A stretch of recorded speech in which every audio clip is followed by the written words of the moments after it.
बंद करण्यात आलेल्या देशभरामधल्या 32 विमानतळांवरून पुन्हा एकदा विमानसेवा सुरू। भारत आणि पाकिस्तानमधल्या तणावाच्या पार्श्वभूमीवरती 32 विमानतळांवरून उड्डाण करण्यात आलं होतं बंद। सुरक्षेच्या कारणास्तव श्रीनगर विमानतळावरून आजही विमानसेवा बंद राहील। उद्यापासून श्रीनगर विमानतळावरून विमानसेवा पूर्ववत होईल। टर्कीच्या सफरचंदांवरती पुण्यामधल्या व्यापाऱ्यांच्या सर्जिकल स्ट्राईक। टर्कीमधून पुण्यामध्ये येणाऱ्या सफरचंदांची आवक ठप्प। पाकिस्तानला मदत केल्यामुळे व्यापारी आक्रमक। मुंबई विमानतळावरती तुर्कस्तानच्या विरोधामध्ये भारताचं ट्रेड वॉर। सेलेबी एनएस या तुर्की संलग्न कंपनीचा तात्काळ ताबा घेण्यात यावा यासाठी शिंदेंच्या शिवसेनेकडून टर्मिनल 1 इथे भव्य मोर्चा। या मोर्चामध्ये मुर्जी पटेल, मंगेश कुडाळकर राहणार उपस्थित। शस्त्रसंधीच्या नंतर आज पुन्हा एकदा दोन्ही देशांचे डीजीएमओ हे चर्चा करतील। भारताकडून DGMO lieutenant general Rajiv Ghai तर पाकिस्तानकडून मेजर जनरल कासिफ अब्दुल्ला यांच्यामध्ये संध्याकाळी चर्चा होणार आहे।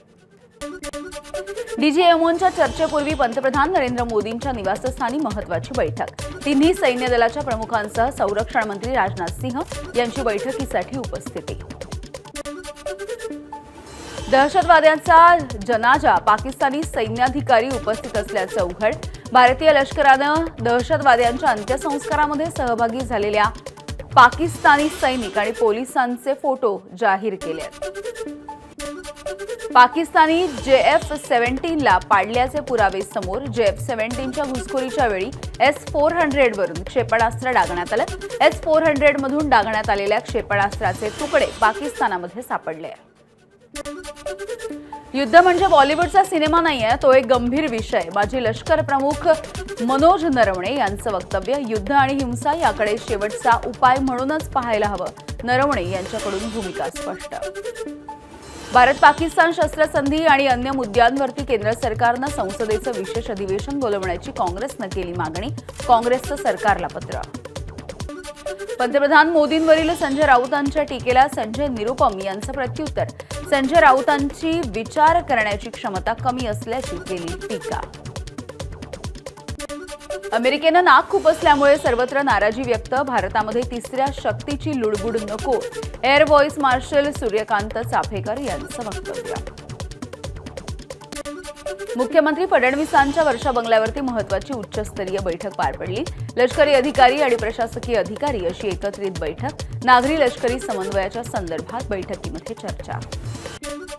युद्धबंदीनंतरही पाकिस्तानावरील निर्बंध मात्र कायम। पाकिस्तानसोबतचा सगळ्या प्रकारचा व्यापार आणि पाकिस्तानी नागरिकांच्या भारतामध्ये येण्याच्या निर्णयावरती बंदी कायम।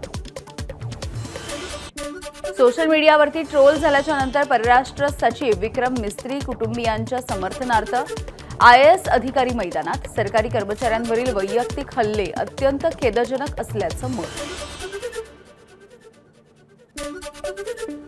भारत पाकिस्तानमध्ये युद्धजन्य परिस्थिती असताना सोशल मीडियावरती फेक, भडकाऊ आणि आक्षेपार्ह पोस्ट। महाराष्ट्र सायबर विभागानं 5000 आक्षेपार्ह पोस्ट हटवल्या। भारत पाकिस्तानामध्ये युद्धबंदीच्या नंतरही सिंधू जलकरार स्थगिती कायम।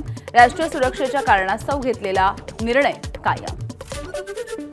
अनेक दिवसांच्या नंतर भारत पाकिस्तान सीमेवरती शांतता। LOCसह सीमेवरती कोणतेही हल्ले नाहीत। सीमेवरती रात्र शांततेत।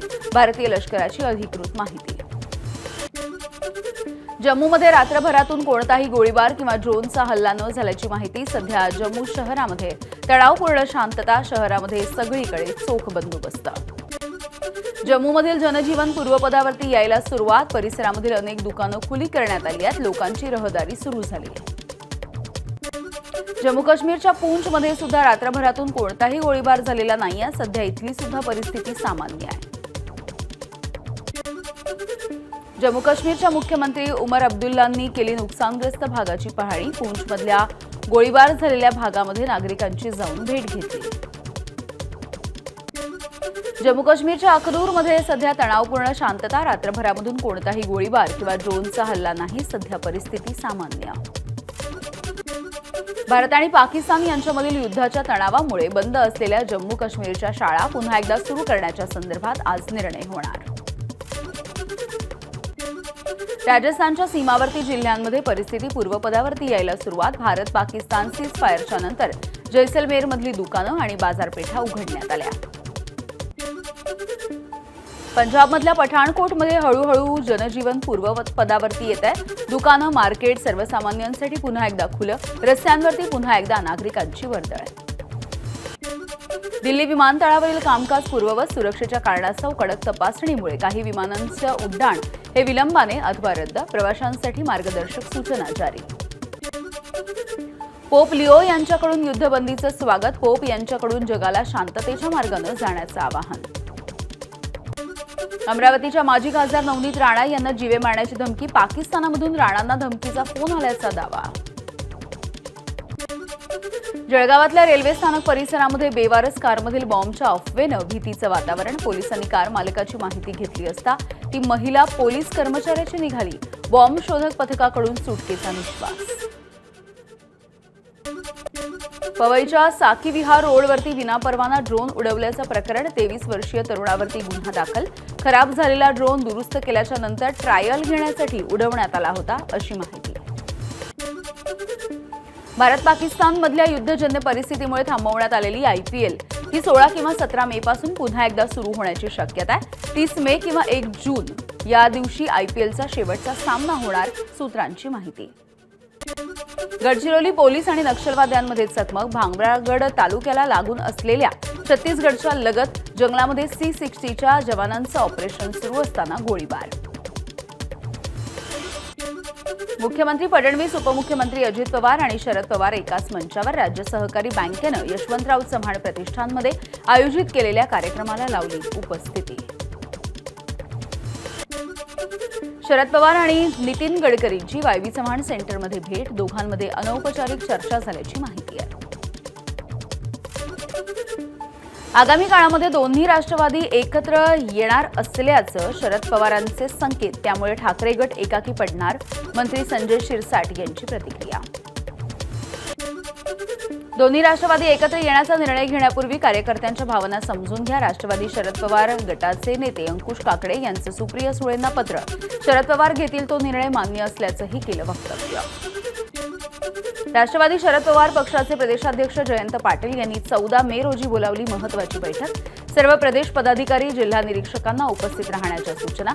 महानगरपालिका निवडणुकांच्या संदर्भात बैठकीमध्ये चर्चा होण्याची शक्यता. शरद पवार यांच्या उपस्थितीमध्ये आज राज्यामधल्या ओबीसी नेत्यांची बैठक आहे. राज्यामधल्या विविध ओबीसी नेते हे या बैठकीसाठी हजर राहतील.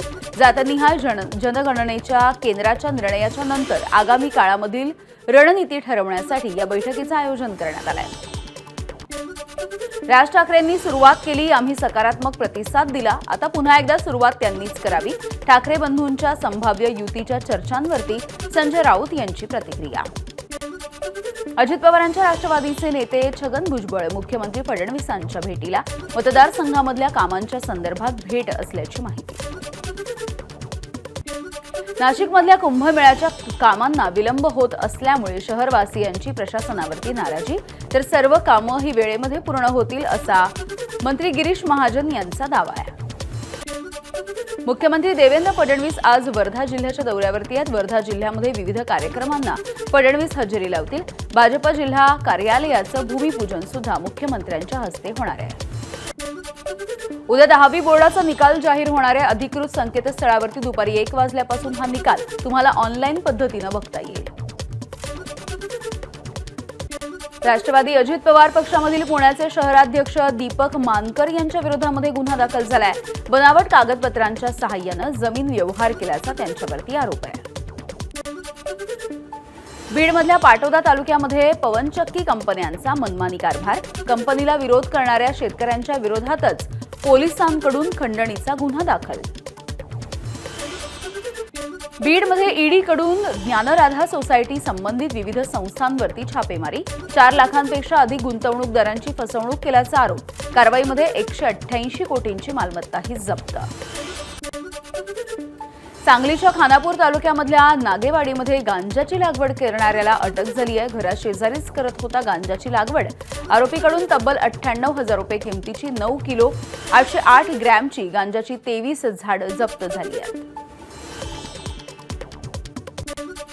अलाहाबाद उच्च न्यायालयाने एल्विश यादवची याचिका फेटाळली. ड्रग्ज आणि सापाच्या विषाशी संबंधित प्रकरण.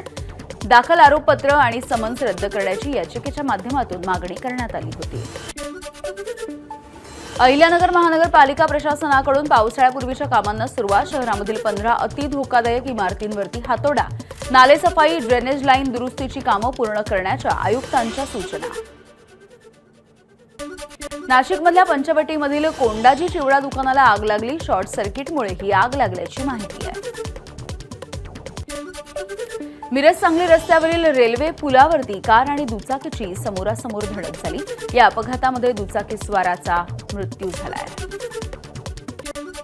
चंद्रपूर जिल्ह्यामधल्या भादुर्णा गावामध्ये तेंदूपत्ता तोडणाऱ्या महिलेचा वाघाच्या हल्ल्यामध्ये मृत्यू झालाय.